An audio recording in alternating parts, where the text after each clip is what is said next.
الحمد لله رب العالمين والعاقبة للمتقين ولا عدوان إلا على الظالمين وأشهد أن لا إله إلا الله وحده لا شريك له وأشهد أن محمدا عبده ورسوله أما بعد. Ceci est l'explication détaillée du titre de livre que nous voulons étudier ensemble. Le livre dont on avait expliqué juste la signification, non seulement de son titre, mais aussi le nom de l'auteur, ainsi que d'où est-ce qu'il provient. Cet audio serait consacré, bi'iznillahi ta'ala, à mieux développer le titre de l'ouvrage, c'est-à-dire à expliquer pourquoi est-ce que l'auteur a donné comme titre à l'ouvrage Al-Usul al-Thalasa wa Adillatuha, c'est-à-dire les trois bases ou les trois fondements ainsi que ses preuves. Nous allons expliquer un peu cela.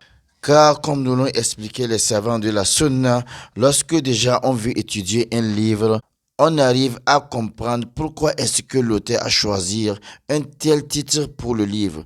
On arrive à comprendre à peu près déjà ce que l'auteur va essayer de développer dans le livre. Donc, nous allons expliquer c'est quoi Al-Usul al-Salasa.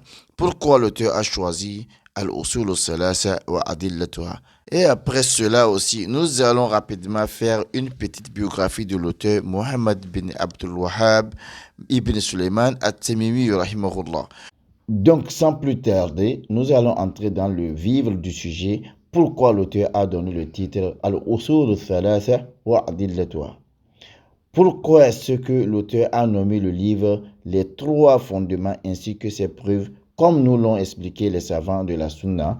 L'auteur a choisi ce titre pour ce livre à cause de cette hadith où le prophète Mohammed sallallahu alayhi wa sallam nous a dit ذاق طعام الإيمان من رضي بالله ربا وبالإسلام دينا وبمحمد صلى الله عليه وسلم نبيا.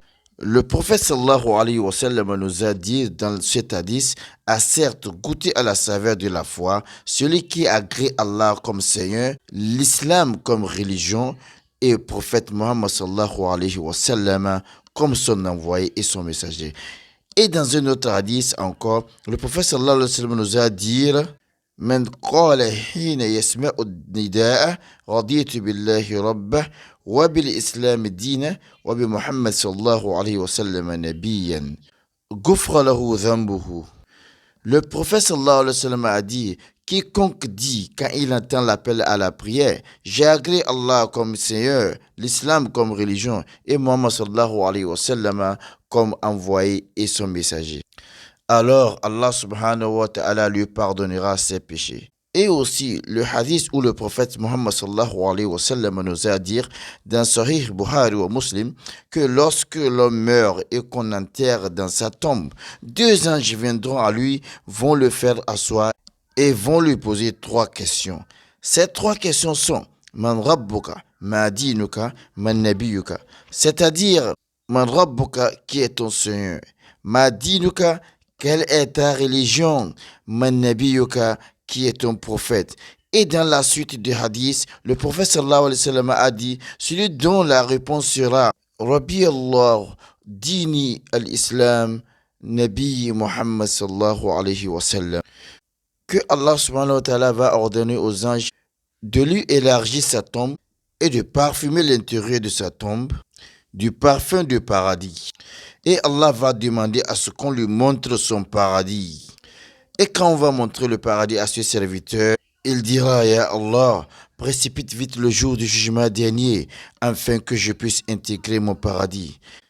Et toujours dans la suite du hadith, le prophète Muhammad sallallahu alayhi wa sallam dit, mais quant à celui dont on va poser ces trois questions, Man Rabbuka, Ma Dinuka, Man Nabiyuka, et qu'il ne saura pas donner les bonnes réponses, mais plutôt en disant, haha, la adri, haha, je ne sais pas, alors on va lui porter un grand coup. Et il va émettre un cri que le prophète sallallahu alayhi wa sallam a dit, si ce n'est pas par miséricorde, Allah subhanahu wa ta'ala nous a empêché d'entendre ce cri, que si toutes les créatures humaines entendent ce cri, nous allons tous tomber foudroyés. Et Allah va ordonner aux anges de rétrécir sa tombe jusqu'à ce que ses côtes de part et d'autre s'entremêlent. Et Allah subhanahu wa ta'ala va ordonner aux anges de lui montrer ce qu'il attend en enfer. Alors voilà les trois questions qui montrent que notre réussite ici-bas et dans l'au-delà tourne autour de ces trois questions. Man rabbuka, ma dinuka, ma nabiyuka. Notre islam doit être bâti sur ces trois questions.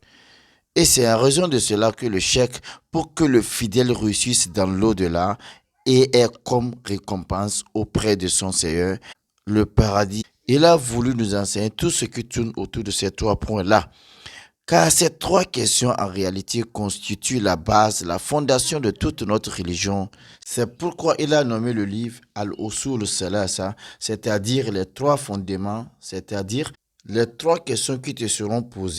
Qui me sera posé, qui sera posé à ta mère, qui sera posé à tes enfants, tes amis et tes frères et autres. C'est ça qui est al-usul salasa, c'est-à-dire ces trois fondements ainsi que ces preuves. Les preuves, c'est-à-dire Coran et de la Sunna de notre prophète Muhammad sallallahu alayhi wa sallam. Donc voilà la raison qui a poussé le cheikh Mohammed Abdul Wahhab rahimahullah a nommé ce livre Al-Usul Salasa wa Adillatuha, c'est-à-dire les trois fondements, les trois bases sur lesquelles nous allons bâtir notre islam, afin que dans notre tombe, lorsque ces trois questions nous seront posées, qu'on puisse donner la meilleure réponse, afin qu'on fasse partie des gens du paradis. Qu'Allah subhanahu wa ta'ala nous compte parmi celui-là, bi'iznillah. Dans un autre audio, on va essayer d'expliquer un peu la biographie de Cheikh Mohammed bin Abdul Wahhab, rahimahullah. وصلى الله على نبينا محمد وعلى آله وأصحابه وسلم والله أعلم. السلام عليكم ورحمة الله وبركاته.